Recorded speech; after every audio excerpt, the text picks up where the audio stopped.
Ahoj deti, dnes si porozprávame o vtáčikoch. Na začiatku si však spravíme malý kvíz. Na 6 obrázkoch sa nachádzajú vtáčiky, ktoré sa často nachádzajú v našom okolí. Budete ich vedieť uhádnuť všetky? Prvý obrázok. Na prvom obrázku sa nachádza vrabec. Určite ste ho všetci spoznali. Je to vtáčik, ktorý sa najčastejšie vyskytuje v našich končinách. Hniezdo si stáva nedbalo a kdekoľvek a zje takmer všetko.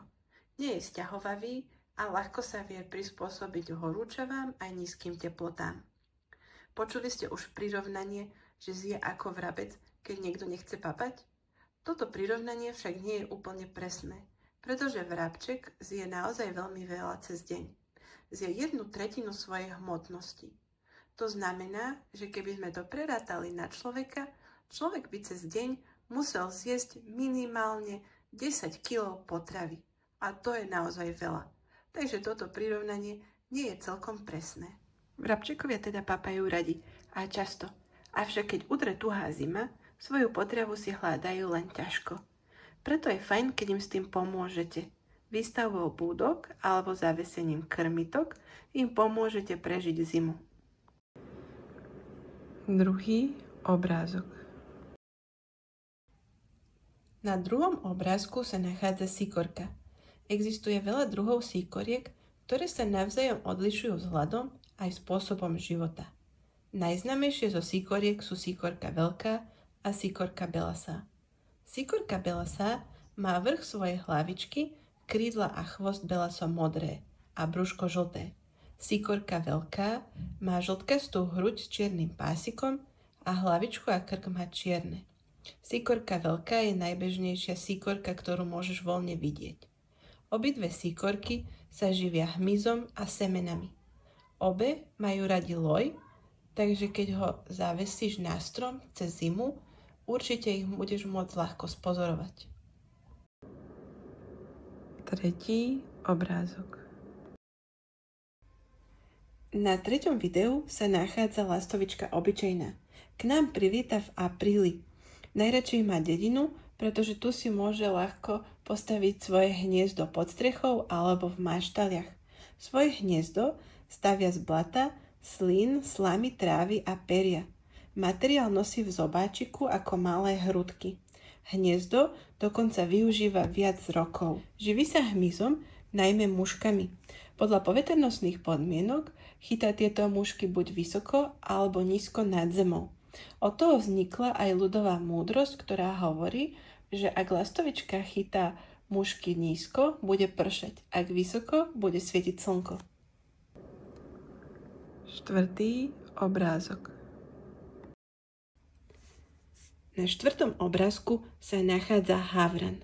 Je to veľký čierny vták, ktorého určite netreba veľmi predstavovať.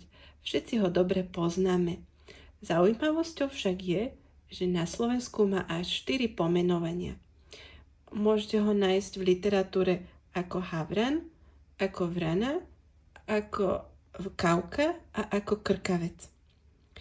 Tento vtáčik nie je u poľnohospodárov veľmi obľúbený, pretože vie urobiť veľkú škodu na obilí.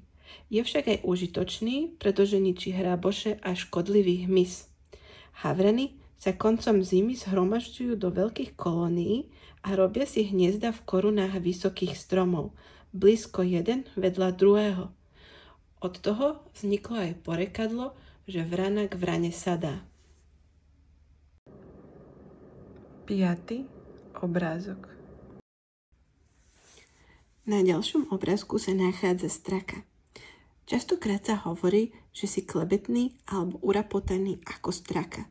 Je to z toho dôvodu, že straka vydáva neustále opakujúci sa zvuk, najmä vtedy, keď sa bojí alebo sa hnevá. Taktiež sa hovorí, že je straka zlodejka.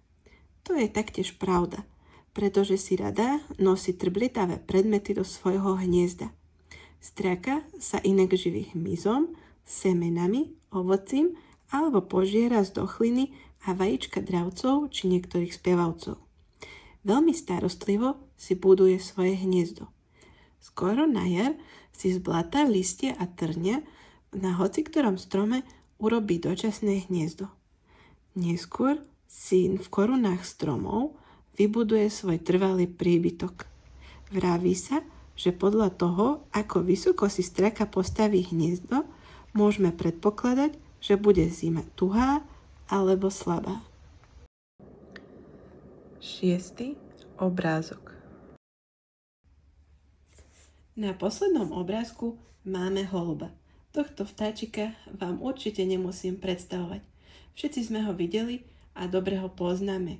Nachádza sa väčšinou v mestách, na rôznych strechách, vežiach, výklenkoch či stĺpoch, kde svojim trusom častokrát znečisťuje pamiatky.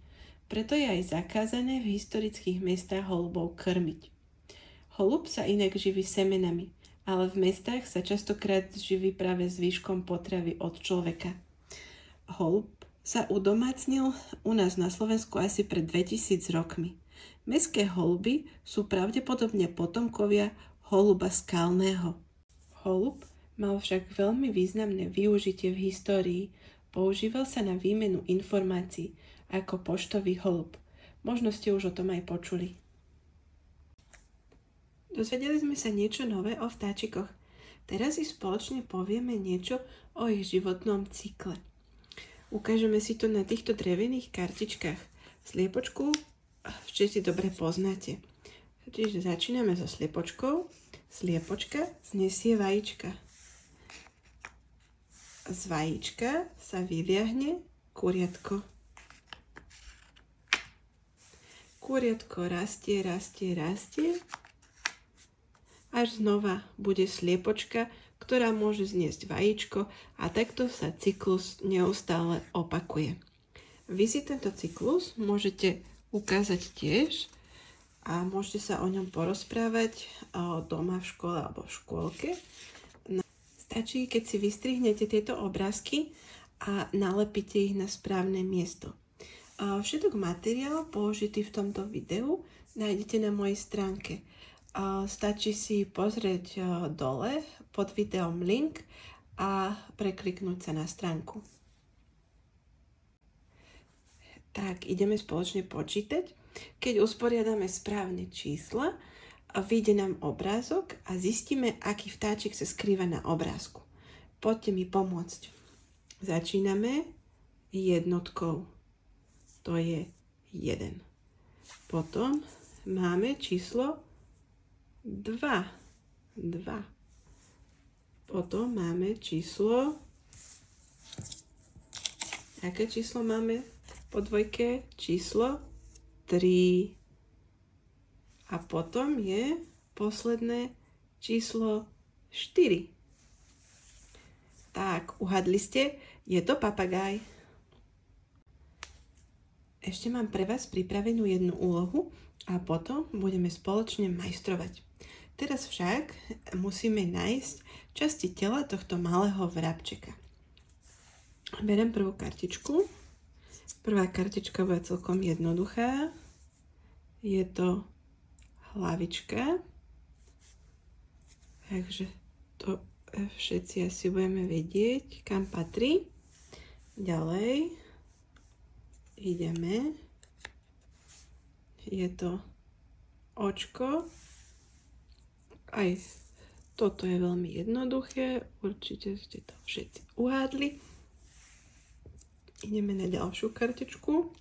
A to sú pazúriky. Pazúriky hľadáme samozrejme na nožičke. Tak, ideme ďalej. Teraz máme zobáčik. Zobáčik máme tu. Ostali nám posledné 3. Tu máme vtáčie krídelka. Aby mohol vrabček lietať, potrebuje krídelka. Tie mu priradíme sem hore na chrbátik. Potom tu máme chvostík. Chvostík je dole, aby mohol upravovať smer letu. A posledná kartička je pierko. Odhaduje sa, že vrabček má okolo 2000 pierok. A pierko dáme sem na posledné poličko.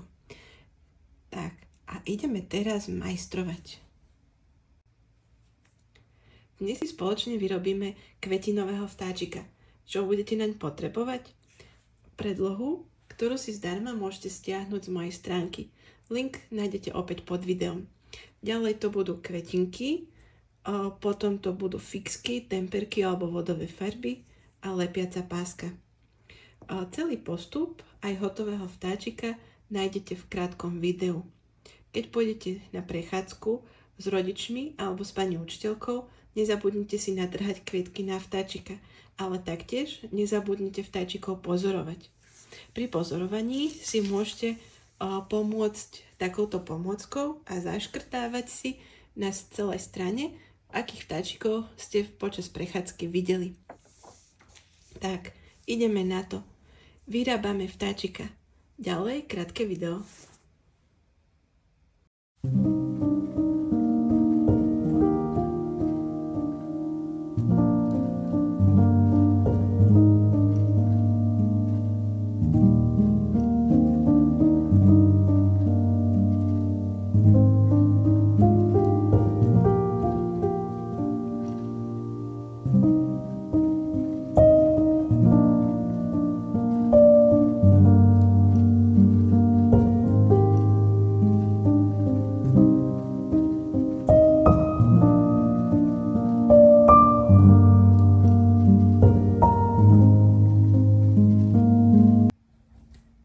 Znova tu máme koniec videa.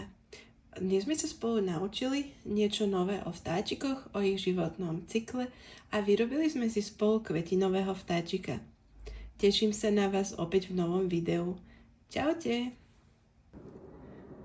Ak sa vám páčia moje videá, budem rada, keď ma v mojej tvorbe podporíte. Môžete tak urobiť odoberaním môjho kanála, komentárom alebo lajkom. Ďakujem.